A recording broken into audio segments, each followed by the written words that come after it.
oleh GPX atau mereka harus menyerah dengan skor 2-0 tanpa adanya round yang mereka ambil satupun. Oke, ini dia game kedua antara Rebel Sinai melawan GPX.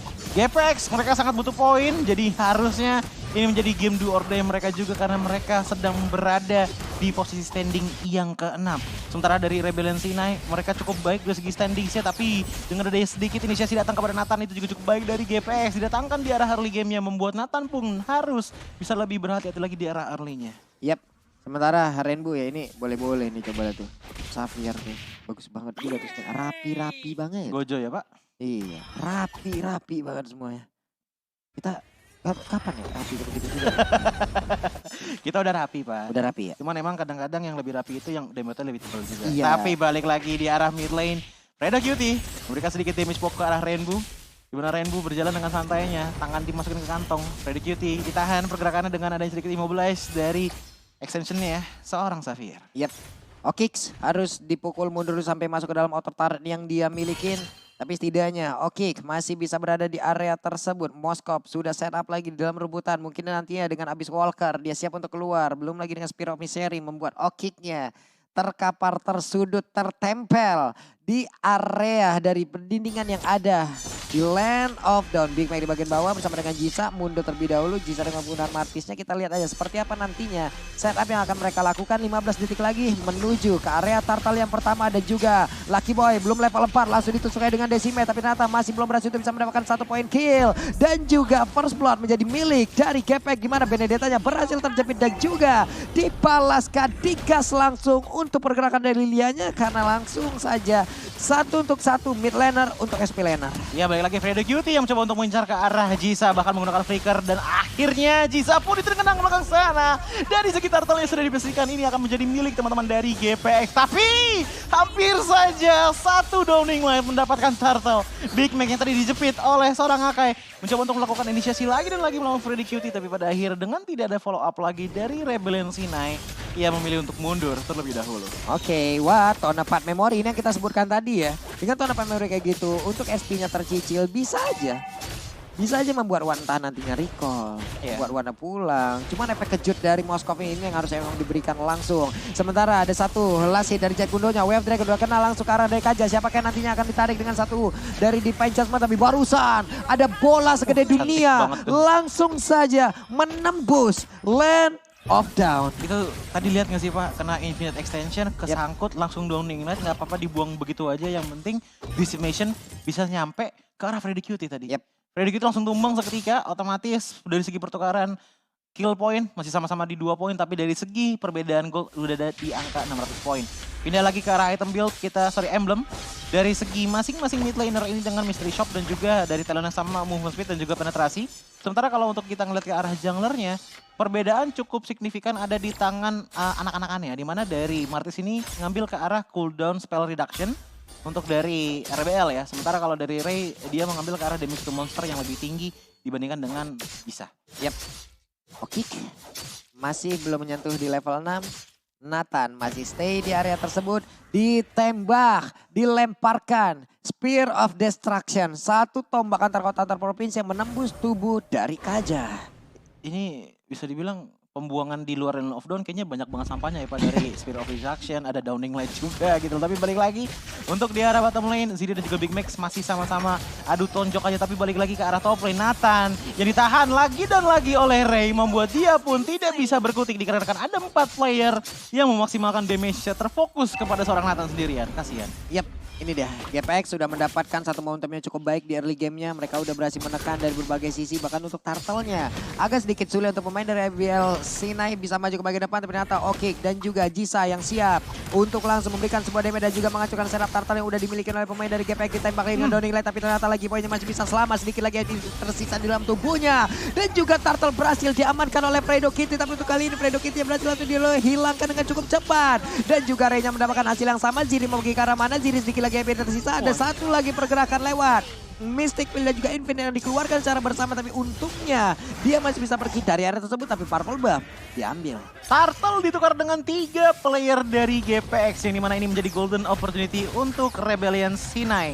melakukan push di arah top lane dan juga kemungkinan di arah bottom lane-nya. Bahkan Lucky Boy pun harus menggunakan Black Shoes untuk menghindari damage yang semasif datang dari Rainbow. Yang dimana Rainbow pun dari tadi masih belum tersentuh sama sekali.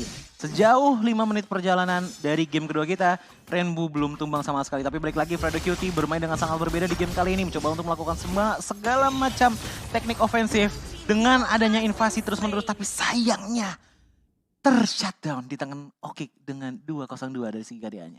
Iya, wish, Downing Light sakit banget. Tadi tuh kalau kena ada juga animasinya luar biasa bagus. Tapi Ray juga pinter Pak tadi. Dia di saat tersangkut di arah Immobilize, dia langsung menggunakan heavy spin-nya untuk menghilangkan semua efek CC itu dan langsung mundur dengan cepat.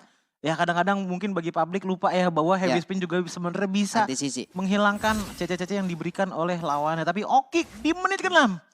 Blade of Despair sudah diamankan. Ini bakal berbahaya, apalagi khususnya untuk Moskov dari Watt. Yang dimana Watt pun sepertinya masih belum bisa snowball dengan cukup baik. Mengingat bahwa dia pun masih belum bisa mendapatkan kill sama sekali. Yap, berbeda dengan Okik ya, 2-0-2. Belum lagi outer turret bagian atas udah hancur. Di bawah udah ada perubahan posisi. Nathan level 7, sementara Okik level 8 dapat lagi gold buff. Semakin banyak lagi dari network yang bisa dia kumpulkan. Namun di atas Benedetta hanya memberikan gangguan aja. Hit and run itulah yang dia lakukan. Downing Light terkena langsung ke arah Ziri. Dimana sekarang posisi dengan langsung ketahuan begitu saja. Tapi barusan ada Way of Dragon langsung dikeluarkan begitu saja. Untuk Okik masih bisa selamat. Dan Okiknya masih bisa mendapatkan 1 poin kill lewat Fredo Cutie dan ada barusan. Terlihat dengan Black Shoes yang langsung dikeluarkan. Lucky Boy memiliki ke arah mana? Lucky Boy masih berhasil selama sejauh ini. Watt akankah langsung siap untuk memberikan damage balasan di mana untuk kali ini Big Mac-nya pergi langsung di area tersebut dengan dash yang dia milikin. Big Mac, knife for a knife, bisa menyelamatkan diri karena sedikit lagi yang bisa, tapi ternyata dia balik badan. Benar-benar membuat dirinya langsung lenyap di area tersebut. Oke, Okik. Wow, dia bermain dengan sangat apik tadi di arah bottom lane, tapi balik lagi di arah mid lane. Sedikit inisiasi dengan ada tanya Okik juga untuk melakukan sedikit push. Tapi Fredo Cutie datang dari belakang sana, menendang ke arah Okik depan sana, membuat tershutdown Okik pun di menit ke-7 kali ini. Dan bahkan Downing Light lagi-lagi dikeluarkan hanya untuk melakukan sedikit cicilan terhadap minion dan juga membuka map. Tapi Jisa dan juga dari Rainbow dari tadi mereka sangat-sangat unstoppable sekali dari segi crowd controlnya. Mereka memiliki skill source yang cukup penting dan mereka menggunakan itu dengan sangat disiplin. Dan seperti itu pun juga dengan Big Mac yang dimana mencoba untuk mengejar ke arah Wattnya. Tapi ternyata sudah dilingkari oleh 3 player dari GPX dan bahkan 4 sekarang. Big Mac mencoba untuk pulang dengan 1 bar HP tersisa. Apakah masih bisa pulang? Dan ternyata masih bisa melihat hari esok. Dikit banget loh udah HP-nya. Iya, 1 bar HP tadi, hampir aja. Tapi balik lagi, Joji mau ngebahas itu tadi dari Okiknya. Dia ditendang, pinternya Nathan itu menggunakan Divine Judgment untuk nge-cancel tendangan kedua dari Cho. Otomatis dengan gak ada tendangan kedua, dia flicker, langsung corrosive strike ke arah Cho yang lagi kena Divine Judgment. Ya udahlah. Ya udah, dia masih bisa hidup. Dan itu keren banget. Tapi yang kedua tadi gak ada flicker lagi. Iya, selamat ya yang di area mid. Cho tahu mungkin ya dengan Jisa aja tiba-tiba ngambil ke arah purple buff. Dicolong di depan mata. Oke. Jisa, tapi flanking yang dilakukan oleh Fredo Cutie di game kali ini bagus loh dengan penggunaan Cho. Dari awal game? Iya. Gila ini Fredo Cutie pakai Cho-nya. Flankingannya boleh-boleh udah lama kita nggak ngeliat Fredo Cutie pakai Cho gitu loh. Ini dia kelas dari Fredo Cutie dengan penggunaan Cho yang dia punya. Big Mac di area tengah masih aja melakukan dash. Sementara Jisa udah hadir. Spirit of Destruction numpang lewat. Kena karena siapa? Belum ada. Downing Light dibalaskan 2 orang ketahuan. Langsung cari info dengan Downing Light lagi dan lagi. Sebenarnya tadi Downing Light juga nggak dipakai untuk finisher ya Pak. Ya nggak dipakai untuk eksekusi tapi lebih ke arah untuk open map aja. Kemana? Wah backupan orang-orang dari GPX dan bahkan hal tersebut dilakukan karena pastinya untuk menghindari yang namanya Akai dengan heavy spin ya. Karena kita tahu walaupun dengan adanya Big Mac, dengan adanya Jisa yang punya CC immunity yang cukup baik. Tapi sebenarnya sangat menjebalkan apalagi seperti sekarang di mana CC tersebut terkena kepada Nathan. Di mana Nathan ditendang ke depan sana tapi di belakang sana juga dibantu lagi dengan ada Ziri. Mencoba untuk melakukan split-split ke arah seorang Nathan. Tapi balik lagi Jisa di belakang sana ditumbangkan. Lord pun menjadi free sebenarnya untuk teman-teman dari GPX. Oke, Lordnya ke reset kehilangan Jisa. Jisa yang benar-benar ditembakin, punggungnya ditombakin. Free hit banget tadi untuk Watt. Sementara dominan ice-nya sekarang udah dimiliki oleh Fredo Cutie. Mereka semua walaupun hanya 4 orang. Tapi mereka pede banget loh. Untuk mengajukan setup kontrol yang dimiliki oleh GPX. 4 orang loh mereka. Iya, 4 orang yang dilakukan oleh teman-teman Rebellion. Mencoba untuk bahkan maju lagi ke arah Lordnya. Jisa pun baru respawn tapi ternyata ada sedikit tarikan datang ke arah Ziri. Jadi pun terkena damage yang lumayan besar tapi langsung dibalas dengan adanya satu tendangan ke arah seorang Oki dan bahkan langsung di follow up dengan Moskov yang tahu bahwa oke rival saya tersangkut di tembok. Itu Cok Fredo Kitty responnya cepet banget, bagus banget. Skyguard dan Helmet udah berhasil dihancurkan lagi, satu inner turret.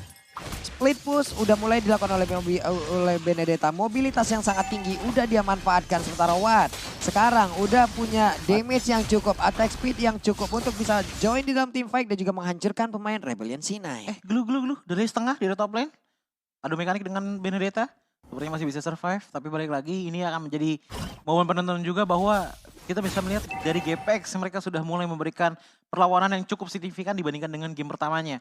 Dan ini berkat Fredo Kitty sih dari matanya Joji. Balik lagi pergerakan yang agresif dilakukan oleh Fredo Kitty walaupun dari segi keadaannya 2-4-4 tapi pergerakan tersebut itu membuat secara tidak langsung setup tim fight Rebellion Selena itu lebih lemah dibandingkan dengan GPX, Pak. Yap, Fredo Kitty sekitar 10 detik lagi dia punya flicker wave. Jisa numpang lewat dengan satu mortal coil yang dimiliki Lord, bergerak di bagian bawah siap untuk menghancurkan lagi Karina turret. Sementara Ray tepat berada di depan dari Mystic Veil. Kita harus perhatikan dengan baik ya Benedetta di top lane dari tadi nggak pindah-pindah. Mencoba untuk melakukan split dan sejauh ini ternyata yang nyadar adalah Ziri. Dia langsung pulang itu saja mengingat bahwa dari Ziri juga langsung pulang. Lord pun masih bisa ditahan dengan baik oleh Rebellion Sinai. Sejauh ini korbannya ada 2 inner turret di arah mid lane dan juga bottom lane yang telah dihancurkan. Tapi tidak ada kerusakan yang lebih parah lagi. Dan dengan Spear of Destruction, baik lagi juga membuka dari segi mapnya di mana posisi teman-teman dari Rebellion berada. Jisa melawan Ray, satu level perbedaannya dan bahkan sama-sama Demon Slayer. Tapi entah kenapa dari segi kontes dari arah early game Turtle, Ray ini lebih leading dibandingkan dengan Jisa. Kita lihat nih, Okik nantinya juga ya untuk 1v1 situation ini udah mulai cukup sulit. Kenapa? Karena Watt walaupun dia badannya udah mulai tercicil lah gitu, tapi kita tahu Moskov punya lifesteal yang kencang banget loh. Dengan deretan item nanti supportingnya yang seperti apa ya. Itu pastinya bisa menahan lagi pada damage yang akan masuk ke arah tubuhnya. Kita lihat aja seperti apa. Yang Joji suka dari tadi tendangannya kalau dari Fredo Kitty itu cuma di 2 orang doang, Pak. Nggak pernah ke yang lain. Antara Nathan atau ke arah Okik. Tapi sayangnya yang lebih on point dari tadi kena ke arah Okik. Yang dimana kadang-kadang dibantu oleh Nathan untuk di-cancel tendangannya. Tapi kalau nggak di-cancel itu udah fatal banget, Pak. Damage besar hilang dari Rebellion Sinai dan bahkan kalau kita ngeliat dari segi damager lain dari Rebellion Sinai, Renbu masih belum terlalu kuat tapi balik lagi dan tendangan lagi dan lagi lihat Okik kan yang ditendang. Lagi Okik yang ditendang Nathan mencoba untuk pulang terlebih dahulu tapi ternyata jalan ditutup dengan adanya Ray. Di depan sana dengan adanya heavy spin. Nathan pun tidak bisa berbuat apapun lagi. Jisa hanya bisa melihat teman yang tumbang dan bahkan Renbu. Kemana damage-nya? Dari tadi kita melihat Downing Light, dari tadi kita melihat Infinite Extension, dari tadi kita melihat Mystic Field, tapi belum ada damage burst yang bisa seenggaknya membantu tim fight secara skala besar, Pak. Karena untuk sekarang Rainbow juga dari sisi leveling tertinggal loh. Dia masih level 11, sementara yang lain juga udah mulai cukup tinggi. Oke, Rainbow-nya mundur di bagian belakang. Mystic Field, Infinite, semuanya dikeluarkan. Berusaha untuk bisa mendapatkan lagi ke arah Jisa. Ziri menarik ke bagian belakang, menarik rekan setimnya. Alekto Pandemblo dikeluarkan kembali mencoba untuk bisa menutup jalan dari Ziri. Tapi dengan badan setebal itu, Alekto Pandemblo kayaknya dilewatin aja nih. Gak sakit kayak gitu tuh paling. Ya tapi mungkin beberapa yang kita nggak lihat dari tadi ya. Kan kita fokus dari tadi ke arah Cho dan juga Okik ya kan dengan Brodinya. Lucky Boy sih sebenarnya yang dari tadi harus kita perhatikan juga bahwa permainan Lucky Boy ini pintar. Dia nggak bakalan full commit all in dengan Angry Gloom-nya kalau Heavy Spin belum keluar dari Ray. Dia benar-benar nunggu momen dimana banyak yang terhimpit, banyak yang dijepit oleh Heavy Spin. Baru dia nge-spam abis-abisan Angry Gloom-nya. Yang dimana itu benar-benar tricky banget. Apalagi kalau misalnya kita lihat dari segi asisnya memang Lucky Boy ini punya asis paling tinggi. Di antara teman-teman GPX yang lain ya, Pak. Yep. Oke. Ziri juga belum tumbang ya tadi. Dengan satu pergerakan di mana mereka di dalam base kayak begini semuanya ya. Ada satu PR penting lagi untuk Cho. Apakah dia bisa menembus masuk ke bagian dalam untuk bisa pas ngedapetin siapapun itu nantinya. Entah memang ada satu targeting ataupun siapapun yang dia dapetin. Ya tetap itu harus Okik yang harus ditendang oleh Fredo Kitty. Jadi dari segi positioning harusnya harus mundur terlebih dahulu. Dan bahkan Jisanya juga masih belum terlalu terang di game kali ini dari segi gameplaynya. Dia memang mendapatkan beberapa kill dan juga dengan Decimation Assault-nya. Tapi masih belum ada Mortal Coil yang menjadi game changer lah untuk teman-teman dari Rebellion Sinai. Begitupun juga dengan Big Mac yang dimana dari tadi rotasi dari Big Mac itu hanya untuk menghilangkan minion saja. Lihat, jadi kejar oleh 4 orang. Ziri, Alsigen, ditambah lagi dengan ada Fredo Kitty, Watt dan juga Ray. Coba untuk pulang terlebih dahulu. Pulanglah dia melewati mid lane. Tapi tetap juga dikejar dengan ada Lilia dan juga Akai. lihat teman-temannya di arah yang lain. Kumpul dong di mid lane. Itu bagus banget loh, dia berusaha untuk bisa nge-buying time dan juga menetralkan lagi loh. Iya. Menetralkan lagi sebuah setup yang mungkin tadinya akan diarahkan ke arah rekan-rekan yang ada di area base. Tapi dengan adanya pancingan yang dia lakukan, berubah arah semuanya. Tapi Cucu juga penasaran sih dari segi itemnya gimana nih untuk Rainbow dan juga Lucky Boy. Karena Lucky Boy pun kita udah lihat bahwa dia mengambil ke arah Divine Glaive. Jadi dari segi penetrasi udah sangat-sangat kuat banget. Tapi kalau kita ngeliat ke arah Xavier, Clock Conversion ini Latin Transcend dan juga Enhanced Talisman. Wajar damage-nya belum keluar dengan maksimal karena penetrasi belum ada. Dan bahkan terkadang ada Holy Crystal juga di tangan seorang mage. Tapi sejauh ini sepertinya lagi mau membuat ke arah Genis One terlebih dahulu untuk seorang Xavier dari Rainbow. Kalau kita ngeliat ke arah Lilia, semua item udah ada yang krusial dari segi combo one ya, Ice Queen One. Ditambah lagi dengan adanya Glowing One dan juga Divine Glaive sudah ada. Enhanced Talisman pun demikian. Dan dari segi Magic Shoes otomatis cooldownnya ini harusnya udah ada di sekitar 35%, belum termasuk dari apa yang diberikan oleh emblem. Yap. Oke. Mereka terkurung di base-nya. Mereka belum bisa pergi kemanapun dengan cukup jauh. Lord sesaat lagi juga akan nongol, tapi sedikit demi sedikit mereka mencoba untuk bisa menyamakan dari sisi leveling. Di menit segini kemungkinan besar item-item sudah terkumpul, ditembak dengan Dawning Light, masih belum terasa. Rainbow mencoba untuk maju, Mystic Veil semuanya dikeluarkan guna untuk bisa mencoba menahan pergerakan dari Ray. Yap, dua Lord dari Gpex belum cukup sama sekali untuk bisa mengakhiri nyawa dari Rebellion Sinai di game kali ini. Tapi lihat posisi dari Nathan. Dia benar-benar stay di belakang sana. Dan ternyata dibuka bosnya oleh Freddy Cutie. Membuat Nathan pun harus repositioning lagi. Tapi Gisa, di mana backupnya? Di mana teman-teman dari Rebellion Sinai otomatis Okik dan juga Rainbow. Mereka benar-benar masih nunggu banget informasi. Di mana teman-teman dari Gpex yang lainnya. Dan informasi tersebut juga sudah mulai dibuka sedikit demi sedikit. Dengan ada Big Mac yang tahu bahwa Lucky Boy dan juga Freddy Cutie ada di tengah. Ziri pun demikian dengan head to head dengan Nathan. Tapi lihat pergerakan Deadlordnya yang udah mulai bawa ke belakang sana jauh dari tangan RBL. Itu Ward coba tuh di bawah tuh udah terlempar tombak terus. Kagak ada capek-capeknya, ada barusan. Lordnya berhasil langsung diamankan. Belum ada satu target yang berhasil diambil. Tapi ternyata Freddy Cutie. Immortalnya pecah. Bisakah dia langsung diamankan? Ternyata Freddy Cutie masih berada di atas tersebut. Tapi dipilih lagi. Aleto final blow. Freddy Cutie masih berhasil selamat. Sedikit lagi yang tersisa ditembak. Big Mac-nya udah berhasil dihancurkan. Dan Gisa menjadi korban kedua di dalam pertempuran tersebut. Oke, dua player tumbang dari teman-teman Rebellion Sinai dan belakang tidak ada pertukaran sama sekali oleh Gpex. Ini bisa menjadi momen untuk mereka melakukan comeback dengan poin 21 karena Lord pun sudah mulai berjalan. Walaupun Lord ini belum enhance tapi Lord sudah berjalan di arah bottom lane dan Gisa pun baru akan hadir dalam 20 detik lagi. Tapi kita bisa melihat bahwa dari segi defensifnya mereka hanya punya Rainbow untuk punya defensif manuver yang cukup kuat dan begitu pun juga ada Okik. Tapi problemnya Okik selalu menjadi target priority dari seorang Freddy Cutie. Yep. 3 orang masih bisa berjuang tapi masih dengan respawn yang lama dan juga coba lihat Wanda langsung berfokus ke arah base dan benar.